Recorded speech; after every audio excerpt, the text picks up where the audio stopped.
inevitable. Hello, this is Ken. I like making things. I love finding affordable ways to DIY a variety of things. Money can't buy everything, except maybe figures. I love collecting figures and recreating iconic scenes. Every figure deserves to shine on my display. So every week I ask myself the same question, and answer it by creating something I'm proud of. Join my weekly adventure by subscribing to my channel. Leave your feedback and suggestions down below. I often get inspired by your comments, and I hope I can inspire you too. Last time, I fixed the Iron Man Mark 85 from the Infinity Saga series, and made him look more realistic, so I can properly recreate the snapping pose. So today, it's fitting for me to fix Thanos too. To be very honest, I really didn't want this 2-pack initially, because I already owned the original 2 figures. But Hasbro included some new accessories that were missing in the original releases. It took me a while to decide whether or not to get these figures. Ultimately, I fell for it. I wanted the nano gauntlets. Iron Man turned out pretty good after some paint here and there. Would it be the same for Thanos? So, let's deconstruct this figure. First of all, besides the gauntlet, the main difference between this and the original figure is the damaged armor. But it looks a little strange. Those dark patches look so random on the armor. And since it's a battle damaged look, the rest of the figure also doesn't match. Everything looks too clean and muted, so I gotta make the armor look more used and dirty. The nano gauntlet is also lacking some details. It looks like there's minimal amount of paint on it. It needs to look right because this is why I wanted the figure. So I'm gonna add in all the necessary details. That's my analysis. This shouldn't be too difficult, since I've already done something very similar already. So, can I make it?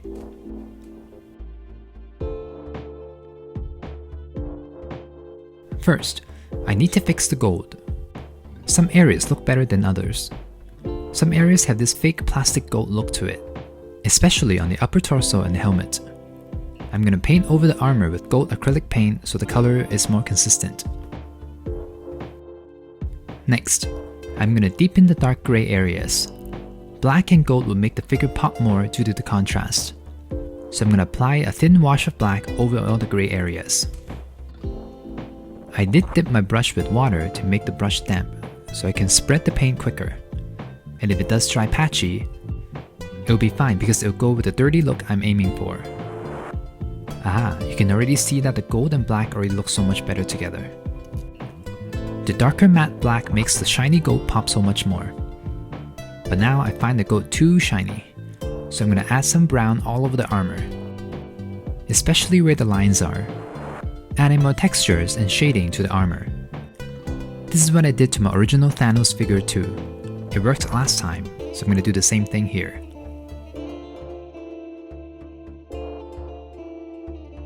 Okay, here's the armor all painted. I don't love it. The chest and shoulder area just looks off, and I couldn't figure out why, so I took a break. And then I went back in and kept working on the damaged armor over and over again off camera. I must have painted over it at least 4 times, each time trying something different. And here's what it looks like afterwards. I think the issues was that the cracks were very undefined. When you think of cracks, you think of sharp angular lines. The actual cracks molded on the figures are quite soft, and the original paint apps didn't help. So I filled in the cracks with black paint and adding some silver to suggest paint chipping here and there. I actually still wanted to do more, but I don't want to add more layers of paint. I also feel like the armor is starting to look too busy, so I'm going to stop here. Sometimes knowing when to stop is also important. So, moving on, now I'm going to make his arms and face a bit dirtier too, completing the battle damage look. I'm applying that same brown onto the areas that would be darker, also acting as shading, so the flesh color has more dimension and life to it.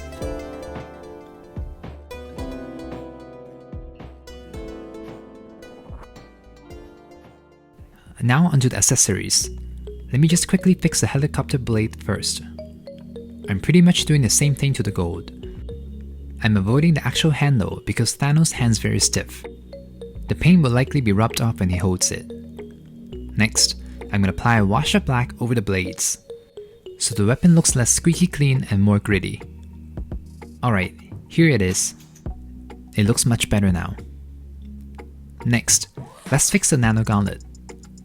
Oof, those stones look so fake. Gotta do something about it. They are after all what the whole Infinity Saga was about. And the snapping hand. It looks kinda like one of those ancient fossils you see in a museum. Okay, let's get to work. I'm actually gonna do the stones last.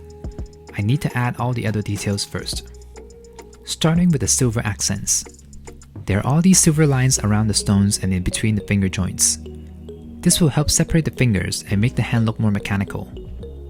There's also this area on the side of the hand that's missing some paint. Then, I'm gonna paint the knuckles gold. Ta-da! Now the gauntlet is starting to look right. On to the snapping hand. Since this hand is missing the stones, I'm gonna fill in the holes with the silver paint. And then I'm pretty much repeating the steps from earlier, filling in the joints and adding the details back in.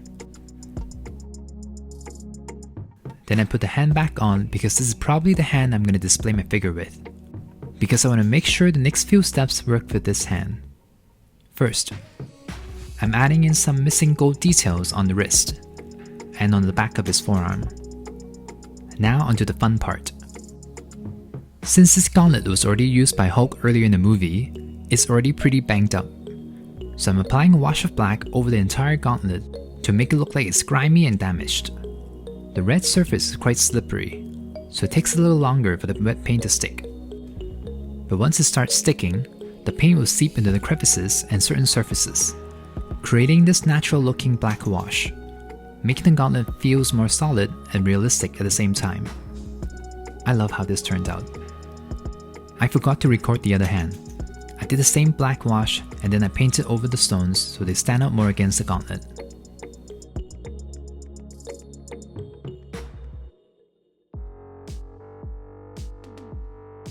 The figure came with 3 extra heads. The first one here is more serious and has a sad undertone to it. The next one's pretty much the same, except he's smiling.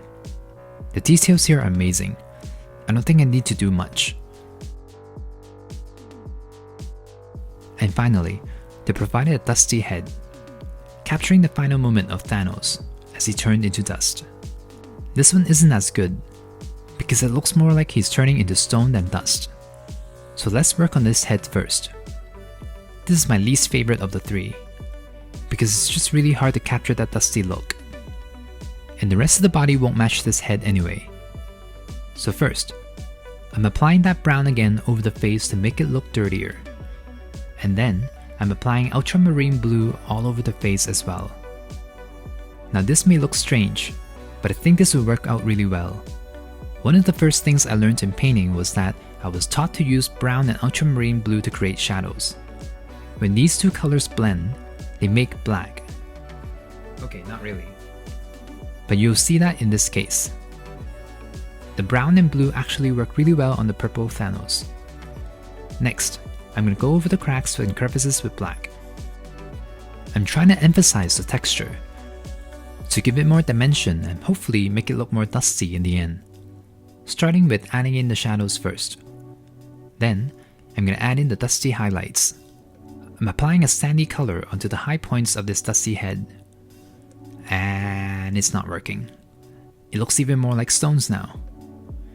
So I'm going to remedy that by dabbing the same sandy color all over the head, even on his face, to make his face dustier. Dab dab dab. Please work.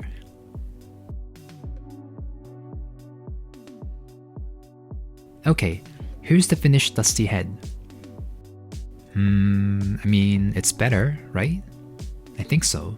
Let's compare.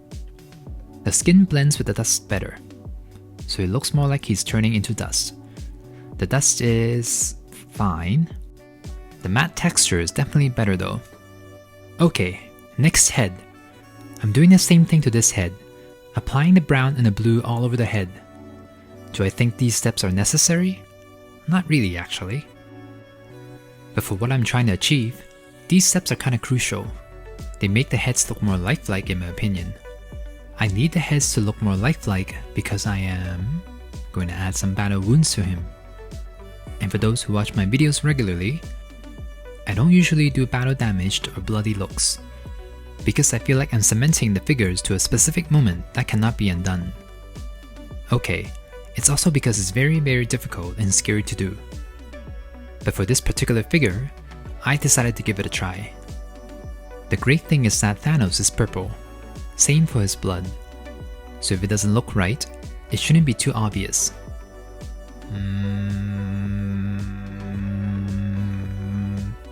It's fine. There's still one more head to compare. Ah, I like this one. This one feels more natural. He looks like he just had a gruesome battle. I'm actually quite satisfied with this one. What do you think? Let me know down below.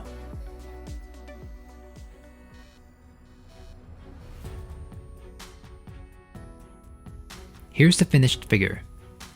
The armor looks more defined now, and has a proper golden color. The darker gauntlet also looks better too. The figure looks heavier now, nice. And here is up close. You can kinda tell there are a handful of layers of paint on the upper part of his armor, but overall, it looks pretty believable. Oof, look at that original. It looks so much cheaper in comparison. The serious head looks pretty good on the body. The whole battle damage look is working. The dusty look is also great too. The darker dust now blends with the figure better. Still not my favorite look out of all of them. This is what I'm most excited for. The happy snappy look. Just like my Iron Man figure, I want to display my Thanos snapping too. I love how the gauntlet turned out. It has so much more definition to it now. The wounded evil smile face works really well with this pose too. Success! What do you think? Let me know down below. Do you have this figure? If so, how are you displaying yours? I really thought this one would be a breeze to do. There were some challenges. I learned a few new tricks today, like learning how to make cracks look more believable, and learning how to do battle wounds from scratch. This video montage was so fun to film. This Thanos figure is so expressive. Words can't describe it. Let's just admire how awesome he looks at every possible angle.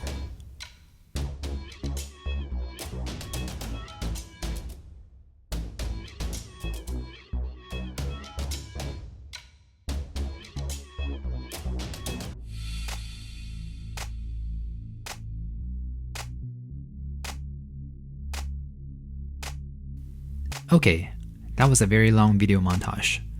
Let's end this video with a photoshoot. I really didn't think I would love this figure, but this figure has such a presence. The helmeted face isn't my favorite, but look at how expressive Thanos is. I don't need to do much to the pose. His face tells the story very well. I can get so much out of him simply by tilting his heads. He can look sad, deep in thought, confused, confident, etc. I can get all sorts of emotions out of him with the right pose. My favorite head is still the smirking head. Okay, I swear he wasn't smirking before I painted it. The battle wounds added another layer to his expression. He definitely looks like the final boss you don't want to mess with. And the gauntlet? It looks so good in photos.